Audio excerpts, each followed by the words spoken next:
Hi, I'm Jamesina Hilly, your host of The Art Of, and tonight we are doing the segment The Art of Connection with my incredible guest, Laura Varn. Welcome. Thank you. It's so great to be here. Awesome. Good, me too. We're going to give about 20 seconds for everyone to find us in their feed, and you can go on and share us. Perfect. Just go to your home screen. All right, here we go. There you are. Yes. Hi, guys. Welcome. Hey, William. How are you? Good to see you. Got it. Give a few seconds. Awesome. So we're all shared, and we're going to kick off in just a few more seconds. Let everyone find us. This is going to be a lot of fun tonight. We're going to have some great tips about communication and connections, and we're really going to enjoy the communicating, which we're not doing. I'm not doing very well right now. All right, so let's get started. Tonight is The Art of Connection. This Facebook Live series, I kicked this off to feature individuals who embody passion and business and life in all that they do, whether it be industry, experience, ideas, expertise. And my guest tonight, Laura Varn, is here to discuss the art of connection. So welcome again. Thank you. Now, brief bio for Laura. I'm going to read this because she really is a career executive, a powerful woman. So, strategic leader, more than 20 years of experience in corporate communications and HR with Fortune 500 companies and electric utilities. Previously, she was VP for HR for Santee Cooper, which is South Carolina's largest electric provider, where she led all HR functions for its 1,750 employees. A lot. She was VP of Corporate Communications for the same company for 9 years, and she led all internal and external communications. Near and dear to my heart, PR communications. I know, love it. You also worked at Southern Company in Atlanta as a media relations manager and for Delta Airlines in the same capacity. So lots of media, lots of communication here. And you were previously a communications officer for MARTA, where you served as a spokesperson. I love this. Led the communication efforts for MARTA's involvement in the Olympic Games. Such a great time. Absolutely. That's incredible. It's a highlight of it. Now, which Olympic Games was that? 96. Wow. Yes, it was quite a while ago. But that's a lot of fun. You are also, again, near and dear to my heart, very involved in our community, a leader in our community here in Charleston, and I'm sure everywhere else that you've been. But you're past chair of the board for the Charleston Metro Chamber of Commerce, a board member of Tri-County Cradle to Career, a Liberty Fellow, Shotland Scholar Mentor. Wonderful. Which I have to talk to you about, by the way. Perfect. And you've been named a 40 under 40 by the Charleston Regional Business Journal. Very powerful. MBA from the Citadel and your BS in broadcast journalism from Ohio University. And you're married and have 2 children. Also near and dear to my heart. So let's kick off our conversation. I think you and I agree that there is a disconnect in connection overall. I would agree. There really is. There's such a balance between relationships and results. Absolutely. You need to have both to be really successful.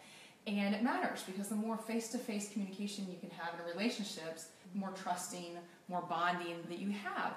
And especially with now 5 generations in the workplace, it's even more important that you know how to match your communication style to those of the people that you work with. Absolutely. I mean, so being able to have those really good face-to-face and voice conversations is a big key to success. And I think you and I both also agree that it's not a battle of the millennials' way of doing communication versus the way we may prefer or are used to in communication. It's about adapting. It's not about either or, which is so much of what we're kind of struggling with, I think, in society today. It's both. It's that both are really needed. It's a supplement to the electronic communications because that's how you build really deep, meaningful relationships, whether at work or personally.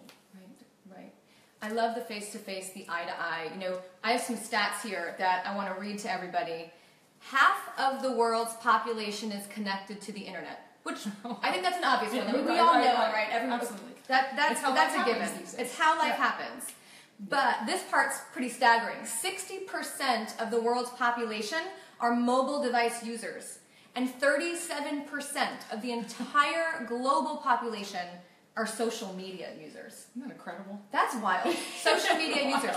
Now, interestingly, active social mobile users has increased 30% since 2016. So within 18 months, a 30% increase in use of social media on our phones. Now, this includes all of our favorites, you know, Instagram, Snapchat, Facebook, LinkedIn. LinkedIn, though, which we discussed too, right. Businesses, sometimes late adopters, they're 18th on the list.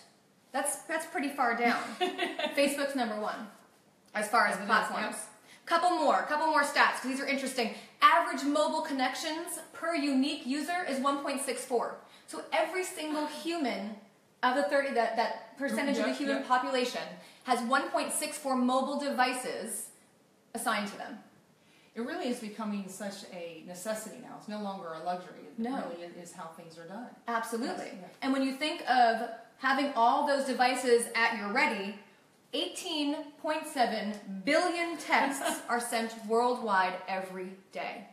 So I think that there is a very distinct curve here. At the face-to-face, the voice-to-voice is definitely it's on the wane. It's on the wane. Yeah. So our purpose tonight is how to revive this. Face-to-face, eye-to-eye, adapt to digital transformation, but understand who we're speaking to and how to connect appropriately and with purpose. Well, and it really does matter, because research shows that when you are communicating, that 70% of how communication is inferred comes from your body language. So can you look folks in the eye, the smile, the interaction, and then 20% comes from your voice. So if you're talking really fast or slow or with passion or excitement, and then only 10% is the words themselves. So you just think about how much gets lost in translation, literally, if you're solely doing communication through electronic means. 90% is body, face, voice, and the little nuances, right? It is, and all of that together contributes to much more deeper, meaningful relationships, whether it's at work or business. And that's the key here too, is that there is a personal element and a professional element. Yes. And this can really be spanning both of those realms in our life. Absolutely, as they should, right? So much of it is intermingled these days. There's not a clear separation between work and personal. So how do we adapt and encompass all of those to make sure that we're really being the best we can be? And when you're in person and speaking like we are right now, we can tug at the emotional aspects and the triggers that someone's giving off. Emotion is so powerful, right? To be able to gauge and react and respond. It is. And so this is a great forum to do this. We're using technology to have a face-to-face conversation to really explore these ideas. And so what a great combination of both of those. Absolutely. Yeah.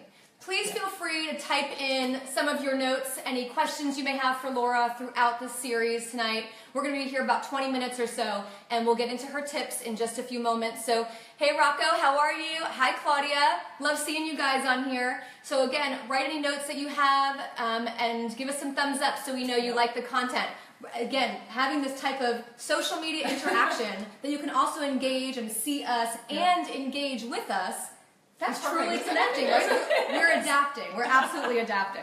So let's go right into, you've got some fabulous tips. I mean, with your career, all your roles, how have you been able to utilize your own tips for connecting and communication and evolved over time? Well, I'll tell you, when I started out my career, it's almost embarrassing to say, but they were talking about this thing called the World Wide Web. And what is this thing and how does it work?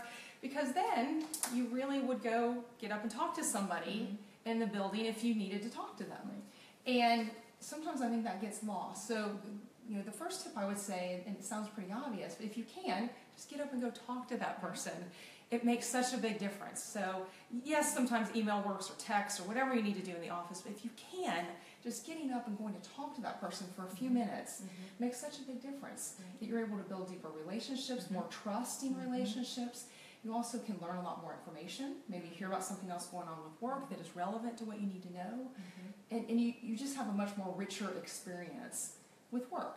And you're also not reading between the lines so often in text messages or in work emails. Yes. So often it could be too much brevity or too much length, right? And you want to get to the point. Sometimes you just need that phone call. You really do. And so being able to see somebody and look them in the eye and have those conversations, because people really want to feel valued and they want to know you care about them. Absolutely. And that's what a better way to do that than to really build those bonds that way. I love that. I love that. So tip number 1, get up. Right, just get up. It's also healthier for you too. You can get your steps in. Right? So you can also wear your Fitbit, That's right. track your steps, and connect in a very meaningful way. Absolutely. I love that. I love that. So tip number 2, what if you don't have that ability to go see them? Well, if it's somebody maybe outside of the office where you can't go see them, that good old-fashioned phone still works, and works for a reason. I always find it funny that we still call our devices phones, but hardly ever anyone uses them for phones anymore. It's right? so true. So, but picking up the phone and just having a conversation with them. You can, again, have a really deep, meaningful conversation. We talk about the voice being 20% of it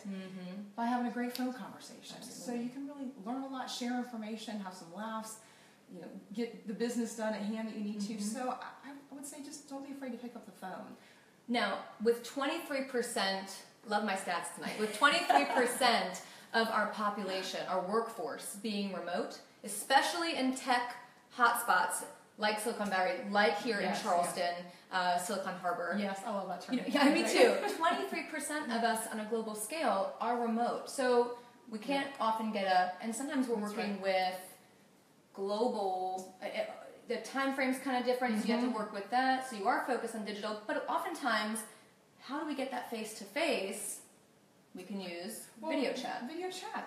Again, it's a great combination. It's almost like the layers of an onion. It's if you're layering on, the video so you can see folks and you have some of that body language, and then you also have the voice as well. So it's just a great additional way to make it more genuine, more authentic. Now, of course, we all have our horror moments with video chat. For any Google Suite user, it's one of those where you want to make sure, too, that the individual that you're meeting with understands that there will be video. Right, prep them. No one wants to be blindsided. Right? No one wants to be video conference when you don't know the video's on. And we're not back 5-10 years ago where people were in their pajamas anymore. We're all dressed, and we're all ready. We're always on. But sometimes your monitor's over here, and that video turns on, and you're looking at someone's ear the whole time. So prep your audience. Absolutely. Prep your audience. So I love your next tip, and explain it. There's a great acronym. Yes. So I've had folks tell me, well, I'd like to engage in more meaningful conversations, but I just don't really know how to get to know people well. And so there's an acronym that I use a lot that's helped me called FROM, F-R-O-M. And so the F stands for family. So when you get to know somebody, ask them about their family, whether it's their parents, their kids, their spouse, their partner. Ask them about that. That's what hits home first with most people and really helps build that bond. So then after you ask them about their family, then what about recreation? That's the R. Are they really into hunting? Do they like to shop? Are they going on a trip? What about sports? Again, it's a way to get to know people better. And then O stands for organization. So what are they doing at work? What are their interesting projects? Something of that nature. And then M stands for mission. So how does it all tie in to their overall mission or their company's mission? And I found that using the F-R-O-M is a great way to quickly get to know somebody pretty well. I think you hit that so well, because it is the difference of connecting versus networking, where traditionally it's hand a business card, what do you do?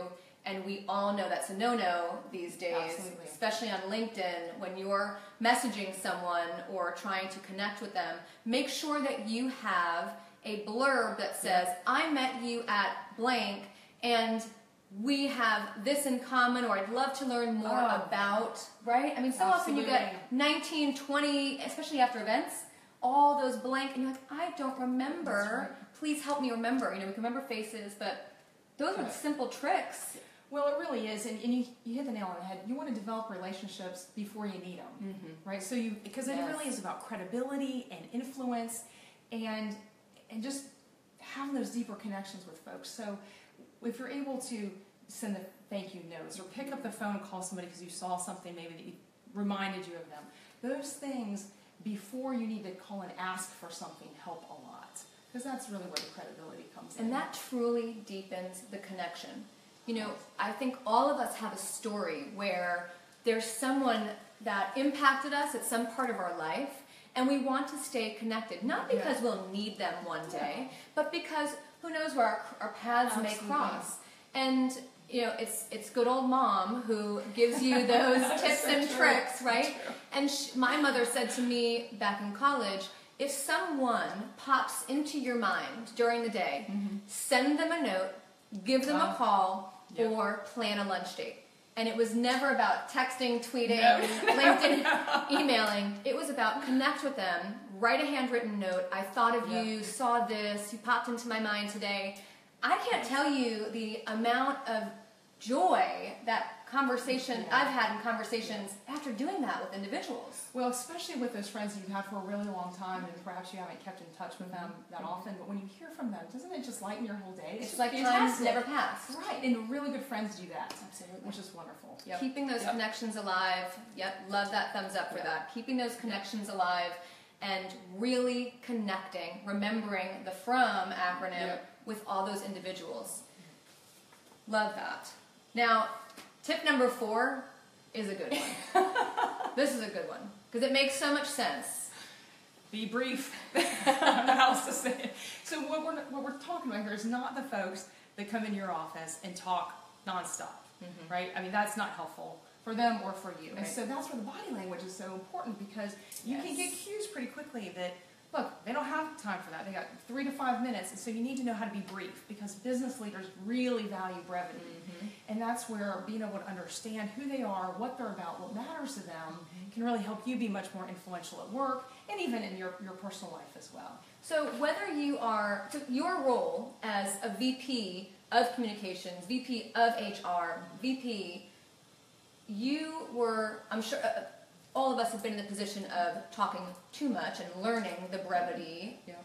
But you as a leader in your organization, what tactics have you used when some of your colleagues or those who work in your department or on your team, how have you shared with them in a nice connecting way how to engage appropriately with you? Because as leaders, we have many of them watching right now, many of us in roles, directors, VPs, and above.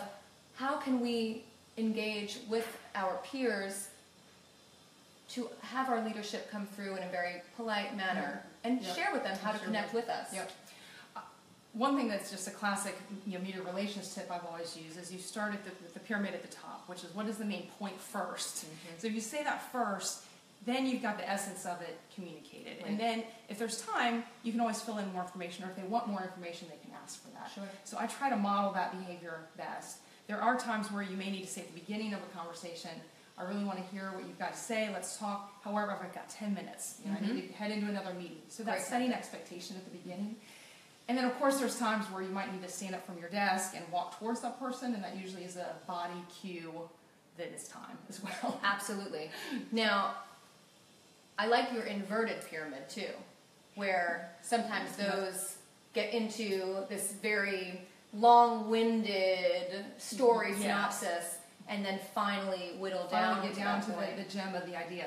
And business leaders really value getting that information at the very beginning, because then you can have a more robust conversation about the heart of the matter. And also make sure, in doing so, you're finding out if they want to get to the bottom of that pyramid, or even the middle of that pyramid. Do they want more details on what you're about to share? Send that message in the first 30 seconds, and be able to deliver your engaging, unique value points that you need that individual to hear. Say, yes, I want to connect further on this, whether now or later. And that'll make you even much more successful at work or in business. Absolutely. Really, just get to the heart of it first, especially with the business relationship, and things just seem to flow much better from that. Love that. Love that. So, why all these tips? We've got 4 great tips. We'll reiterate them in a few moments. But why all these tips? Why is communication connecting these days? Why is it so tricky?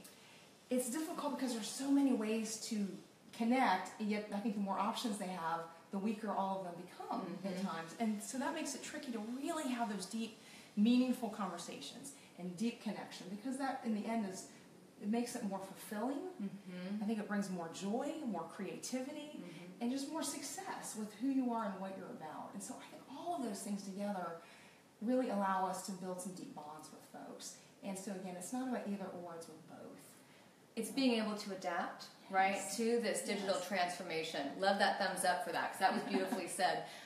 Being able to adapt. And again, we're not on a war of digital. No one's fighting back at all this. of it's important. All of it's important. I feel that sometimes in today's day and age, we've neglected a bit of the face-to-face to the side of the digital. And while it's more expedient, very helpful, you can get what you need fast, we're missing out on the richness of connecting. Of being there face-to-face, being there voice-to-voice, hearing the emotion. Well, and there's nothing more influential or powerful than having somebody that you know well connect you with someone else. I mean, that is we've got a ton. I don't know if that was Thomas on there sending those, but that is the power, right? It is. Being able to know who, so having your froms listed out, or in your mind, of course, knowing your from acronym about all your connections, and then being able to see who fits in where, who will benefit just from knowing that individual.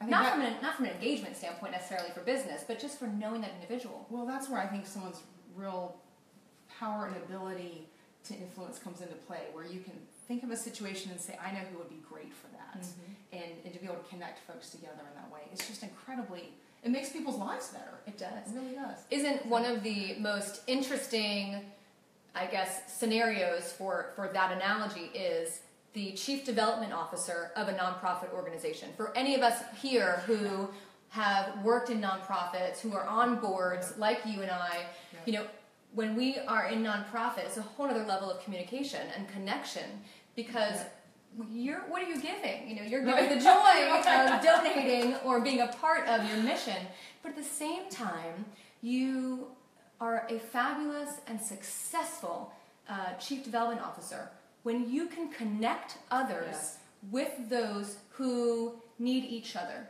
And in turn, they're going to remember that you were not there just for the donation. You were not there just for that mission.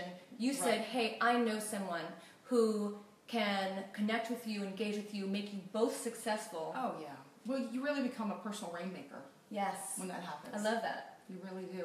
And how fulfilling is that? So, I've learned the higher up you go in leadership, the more you have a responsibility to serve, and the more you have a responsibility to help others. Absolutely. And what a better way to do that. Absolutely. Absolutely. That's very powerful. So, we've gotten through these 4 tips. Let's reiterate these. Number 1, where am I? What's that? Communication.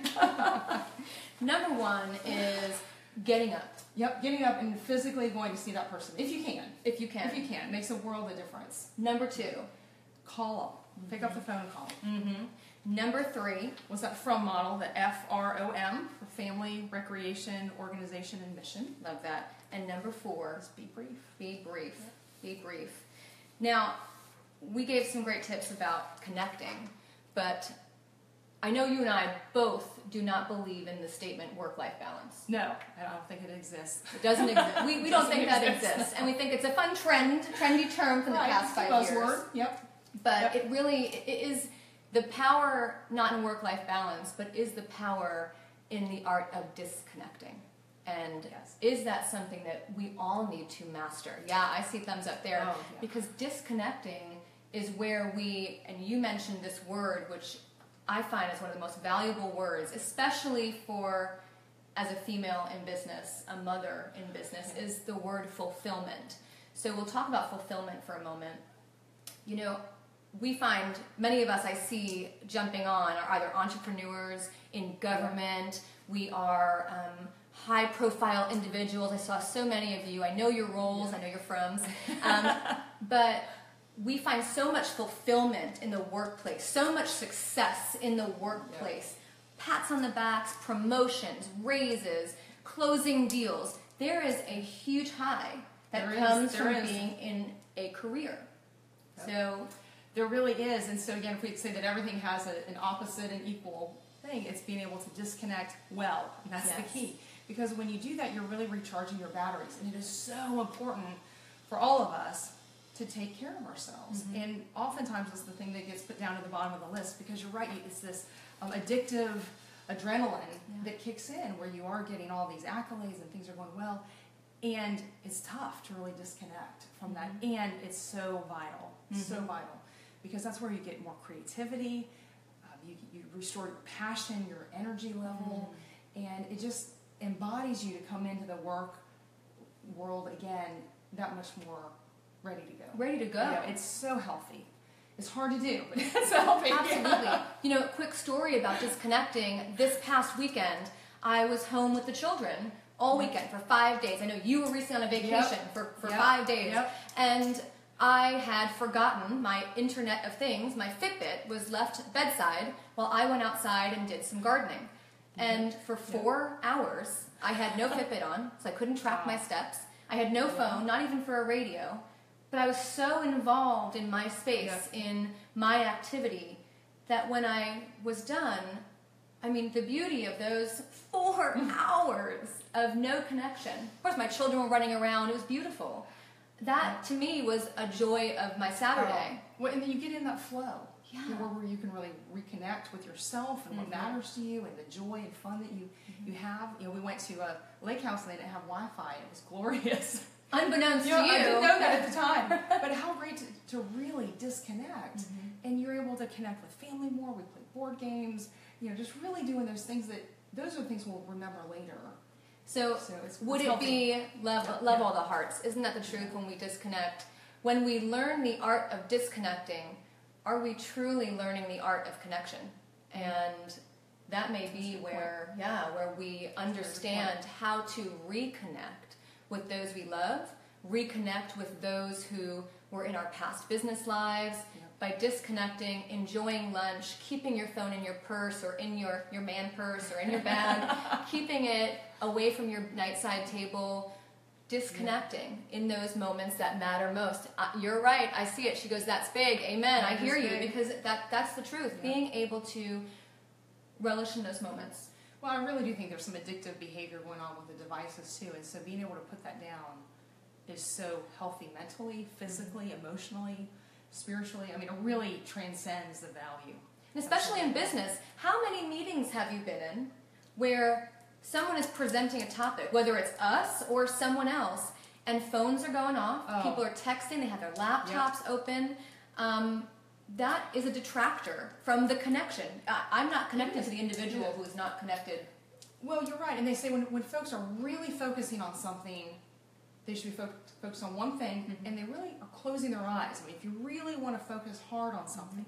So you think about what happens often in business, right? You're in a meeting, someone's presenting, you're checking your phone, you're just doing emails in the mix. You're not listening. No. You're not absorbing. You're not able to participate in the discussion in a really meaningful way.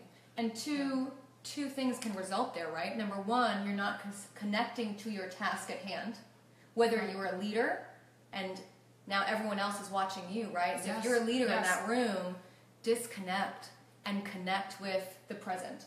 Well, people follow the leader too. So if the leader's checking their emails and not listening, it sends a signal that what you're talking about is not very important, or not critical. So as the presenter, it really has a deflating impact as well. Absolutely. Disconnecting is so vital with how our youth are connecting. We're both moms. There's a lot of mothers, fathers, uncles, aunts, grandparents on this feed tonight watching the youth and their connection. Well, you know, I've got a 13 and 11-year-old, and I talk to them so often about, no matter what industry they go into when they're older, the ability for them to look someone in the face, have an adult conversation, smile, engage in small talk. You know, that is going to help them be more successful than anything else, no matter what they do in the future. And so it's difficult for them to do that. Absolutely. You know, even going through really how to have a conversation on the phone. You know, when someone asks you, how are you doing? They really want to engage in a conversation with you. That's not a chance to say good. Exactly. So it's teaching them how to do that, because so much of how they communicate now is through devices. And it's very helpful, and it's, again, how they operate. That balance, I think, needs to start so early, because it can really help them navigate life well. And a vital component of our youth being on social media, on devices, texting, emailing, everything is so instantaneous. Two things that we discussed. Number one, and which I think we all need to practice still, is the space between the emotion that was inspired by whatever engagement you were just in and your response, right? Whether it's joy or it's anger or frustration, understanding that space of time between the emotion and the response. It's critical, because everything is forever now on social media. It is absolutely forever. And so being able to control your emotions and not have the device control you, I think is really a key thing, that being able to stop and pause. And that rule of thumb that if you're angry, you shouldn't send out an email for 24 hours really should hold true with anything social media related as well. Because it can come back to haunt you. And people make key decisions based on what's on that. So it matters a lot. Absolutely, absolutely. And the other aspect, of course, is them being able to disconnect themselves and get back to the basics. Be able to, like you said, the voice to voice, the eye to eye, and curbing their own superlatives, being able to speak in a manner that's compelling and engaging. It really is. It seems like so many times it becomes another appendix, on them. And being able, I see a difference in my children if they're off their devices for some time, because it really is re-engaging more with family and again, more deeper, richer, meaningful way, and with their friends as well. And I think the same holds true in the workplace. Absolutely. So no such thing as work-life balance. It's absolutely all about fulfillment. It is. Finding fulfillment in your connections, understanding how by disconnecting, you truly learn the art of connection, and understanding who it is, or reading who it is that you're connecting with. Body language, voice. So I think that leads to a good question, which is, if you're too focused on social media or electronics, you're missing out on some really rich, deep, meaningful relationships with folks. If you're perhaps too focused on the relationships with folks, you may be missing what's going on in a bigger picture from an electronic perspective. So the question is, where do you fall on that spectrum, and what do you need to do to maybe make them a little bit more equal? Again, the question is both, because they both have so many tremendous benefits. Being able to adapt across the spectrum of communication channels, and that will truly enable you to connect with those who prefer one style or another. So often, when many individuals that I work with, some prefer phone. They need to be called because they're just too busy. Their email is absolutely off the wall, hundreds of emails, right? They're closing deals. You need to call them if you want to get that point across, because it's going to get lost in their inbox. They're not going to check it 7 times a day. And text message, sometimes they're always on the phone and closing deals. So you need to be able to understand. Well, when you bring up a really good point too, as much electronic communication as there is, it gets lost in the clutter. And so being able to see them in person or call them breaks through all that clutter and actually gets more noticed than sending an email of which there are 300 in their inbox that day. Right. Yeah. But also, from a connection standpoint, there are some of those points in the day and in your week, if you use that rule of thumb, if you think of someone, reach out to them. And whether it's a note, whether it's a call, whether it's a lunch date, and even if it's a text message that simply says, I was thinking about you, you are such an incredible human, I love you, or you brought me so much joy last time I saw you, that too is so impactful. Because how often do you want to receive a note from someone that you enjoy, you adore, even a business connection? There are so many powerful digital tools today, like Vetas, like other different video platforms, where you can send a quick note to either a client or a family member, but whether it's a video message, FaceTime, there's ways to do it. It really is, and those are the things that are so impactful, aren't they? I mean, those are the things that hit your heart and that you remember, whether, again, work or personal. It's those letters that you get or those really meaningful videos that you have. I mean, those are really what matter in the end. This has been an awesome conversation, all about connection. I think we connected very well tonight. And it's a lot of fun to talk about these different types of topics. So I hope you all enjoyed, and I think we're hitting right. We went a little bit over. We're so sorry. We just kept going. We had some good conversation. Thank you so much for listening tonight, everybody. Thank you. We'll have this link posted within the next couple hours, so if you have any notes you want to go back and read about from, thank you, Vita. I love all those thumbs up. But thank you so much for being here tonight. I loved it. Thank you so much. A lot of fun. Facebook Live. What a powerful communication tool, and how to connect with you all. Thanks so much. And look for the next Art of segment. It's going to be a really fun one. Perfect. Bye, guys. Bye.